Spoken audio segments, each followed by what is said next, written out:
दोस्तों आज हम आए हैं वाइल्ड लाइफ सेंचुरी सातमालिया हिरण पार्क सिलवासा से 11 किलोमीटर खानवेल सिलवासा रोड पर स्थित है। यहां आने के लिए नजदीकी रेलवे स्टेशन वापी से 35 किलोमीटर की दूरी पर है और नजदीकी हवाई अड्डा मुंबई और सूरत है। मुंबई से 130 किलोमीटर और सूरत से 100 किलोमीटर की दूरी है। वापी से आपको रिक्शा या 4 व्हील गाड़ी आपको रेंट पे मिल जाती है। अभी सिलवासा से रास्ते का काम चालू होने से आपको ट्रैफिक और धूल मिट्टी थोड़ी प्रॉब्लम आ सकती है। जैसे ही प्रवेश के लिए सुंदर सा गेट बना हुआ है, प्रवेश द्वार के पास साइन बोर्ड लगे हैं जिसमें पार्क की विशेषता दर्शाई गई है। यहाँ चिंकारा, ब्लैक बक्स और चित्तीदार हिरण का घर है। सातमालिया हिरण पार्क और एक बहुत लोकप्रिय पिकनिक स्थल है। विभिन्न प्रकार के हिरणों के अलावा पार्क में मोर, फ्लिनबैक वुडपेकर, थ्रश और कई अन्य पक्षी हैं। पार्क के अंदर एक वॉच टावर है जहां से आप पार्क और महुबन बांध के व्यापक दृश्य का आनंद ले सकते हैं। आप 30 मिनट के पार्क दौरे के लिए सरकार द्वारा संचालित बस वान ले सकते हैं। 1 घंटे में केवल एक वैन पार्क में जाती है, इसलिए दौरे के लिए लंबी कतार से बचने के लिए पार्क में जल्दी पहुंचने की सलाह दी जाती है। इसके अलावा ध्वनि प्रदूषण को कम करने के लिए हर दिन पार्क में केवल सीमित संख्या में पर्यटकों को आने की अनुमति है। यह हिरण पार्क हिरण और मृग की कई प्रजातियों के लिए एक छोटा वन्यजीव अभयारण्य है।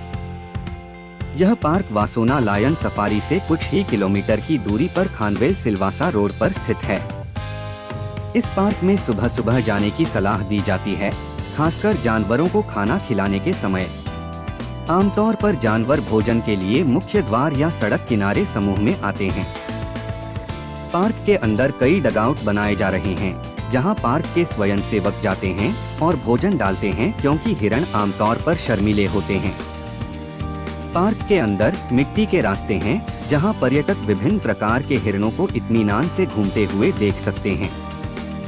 पार्क में विभिन्न प्रकार की हिरण प्रजातियों जैसे सांभर, चीतल, नीलगाय, काले हिरण आदि के साथ साथ मोर, थ्रश, फ्लिनबैक वुडपेकर और कई अन्य प्रकार के पक्षी भी मौजूद हैं।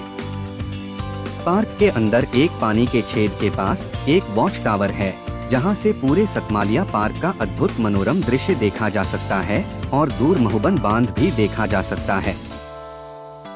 पहले पर्यटक निजी दौरे के लिए अपनी कार पार्क के अंदर ले जा सकते थे, लेकिन अब इसे बंद कर दिया गया है।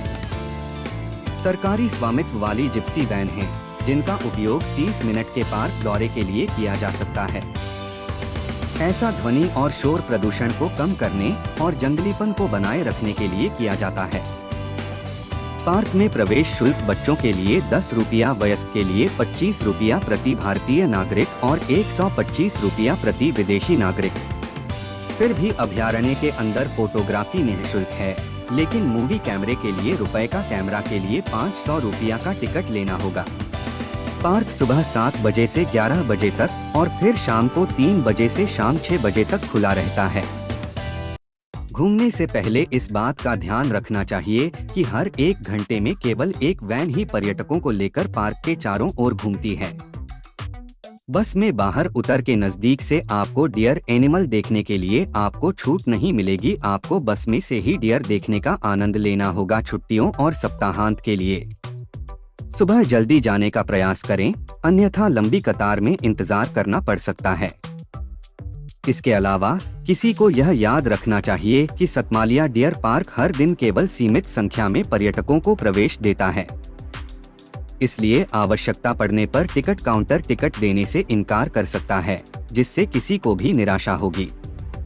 अभी नवंबर मास की शुरुआत है, तब भी पूरा जंगल में आपको हरियाली देखने नहीं मिलेगी। यहाँ पे रहने वाले मृग को भी सूखा चारा बाहर से लाकर खिलाया जाता है। ऐसे देखने जाए तो मृग को एक सीमित एरिया में रखा गया है। जब हम प्रवेश द्वार से अंदर आते हैं तो लगता है कि बहुत बड़ा पार्क होगा। यहाँ साइन बोर्ड लिखा है कि 17 नीलगाय, 192 सांबर, 176 चित्तल, 15 मोर, 1 पॉर्क्यूपाइन, 12 बतख है, लेकिन वहाँ सिर्फ आपको कुछ ही देखने मिलेंगे।